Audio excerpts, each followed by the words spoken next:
আসসালামু আলাইকুম। কুক বাংলায় আপনাদের স্বাগতম। আশা করি সবাই ভালো আছেন। বুরিন্দার পর রমজানের আরেকটি জনপ্রিয় রেসিপি নিয়ে আপনাদের সামনে হাজির হয়েছি। যে সকল বন্ধুরা বেগুনি বানাতে গিয়ে বারবার ব্যর্থ হয়েছেন, ভিডিওটি তাদের জন্য। কাজেই না টেনে সম্পূর্ণ ভিডিও দেখতে থাকুন। ভিডিওটি টেনে দেখলে উপকরণগুলো মিস হওয়ার সম্ভাবনা রয়েছে। বেগুনি বানানোর জন্য প্রথমেই ছোট সাইজের দুটি বেগুন নিয়েছি। এখান থেকে সবথেকে ছোট বেগুনটি পাতলা পাতলা স্লাইস করে কেটে নিচ্ছি। ছোট বেগুনটি কাটা শেষ হয়ে গেল। আমি আর বেগুন নিব না, আপনারা চাইলে আরও বেগুন নিতে পারেন। বেগুনের স্লাইসগুলো ভালোভাবে ধুয়ে নিব। স্লাইসগুলো ধোয়া শেষ হয়ে গেল। এবার বাটিতে একটি ছাঁকনি নিয়ে নিব। ছাঁকনির ভিতরে 1 কাপ ও 1/3 কাপ বেসন দিয়ে দিচ্ছি। দিয়ে দিলাম 1/4 কাপ চালের গুঁড়া, 1 চামচ লবণ, 1 চামচ হলুদের গুঁড়া, 2 চা চামচ মরিচের গুঁড়া। মরিচের গুঁড়া আপনারা পছন্দ মতো ব্যবহার করতে পারেন। এবার দিয়ে দিচ্ছি 2 চামচ চিনি। এখন এগুলো ভালোভাবে ছেঁকে নিব। দেখুন বন্ধুরা, ছাঁকা শেষ হয়ে গেল। এবার এই দানাগুলো ফেলে দেব। এবার উপকরণগুলো ভালোভাবে মিশিয়ে নিচ্ছি। মেশানো শেষ হয়ে গেলে এখানে অল্প পানি দিয়ে উপকরণগুলো ভালোভাবে পেস্ট বানাবো।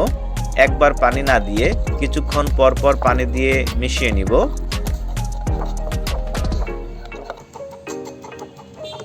দেখুন বন্ধুরা, উপকরণগুলো মিশানো শেষ হয়ে গেল।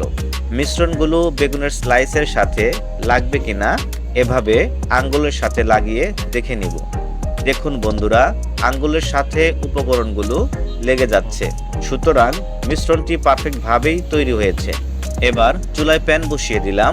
এখানে পরিমাণ মতো খাবারের তেল দিয়ে দিচ্ছি। কিছুক্ষণ তেলটিকে গরম করব। তেল গরম হয়েছে কিনা বোঝার জন্য একটু মিশ্রণ দিয়ে দিচ্ছি। আপনারা দেখে বুঝতে পারছেন তেল গরম হয়ে গিয়েছে। এবার বেগুনের স্লাইসের সাথে ভালোভাবে পেস্ট মিশিয়ে নিয়ে কড়াইয়ে ছেড়ে দিচ্ছি। এভাবে 5 থেকে 7 মিনিট কুক করব। দেখুন বন্ধুরা, বেগুনিগুলো ফুলতে শুরু করেছে।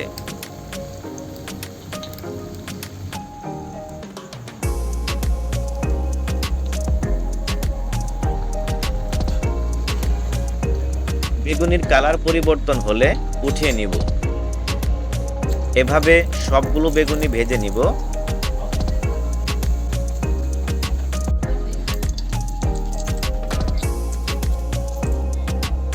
আমার বেগুনিগুলো পারফেক্টভাবেই তৈরি হয়ে গেল। ভিডিওটি ভালো লাগলে কুক বাংলা চ্যানেলটি সাবস্ক্রাইব করার অনুরোধ রইল। আজকে এ পর্যন্তই। দেখা হবে অন্য একদিন আরেকটি নতুন রেসিপি নিয়ে। ততদিন পর্যন্ত সবাই ভালো ও সুস্থ থাকুন। আসসালামু আলাইকুম।